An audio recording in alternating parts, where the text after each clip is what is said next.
Em permetré estar ferida, sentir córrer salvatges les meves llàgrimes, escoltar els xiscles del meu ventre, on resideix la meva ànima en un esvoranc. Recordaré que he sigut molt forta i que encara que sempre cometeixo errors, també sóc capaç de sostenir-me sense caure en merdes ni en addiccions. Potser sóc com l'herba, aquella que creix encara que sigui arrencada, perquè la vida és la que la sosté, la que fa que vulgui lluitar per sempre.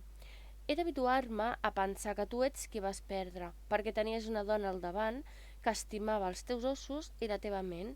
I per molt que estiguis amb altres, sempre a la teva ment amb mi tornaràs, perquè ets massa conscient que sóc la teva flama en aquest present i que la connexió que hem tingut amb altres no l'has sentit. He de ser més forta, més dura i humil, estimar-me i en mi creure, perquè sóc honesta i sempre et vaig dir: el meu amor mai ha estat mentida, et vaig acceptar tal com eres, i per això ningú ha de ficar-se, ni tan sols els dimonis que viuen a la nostra ment.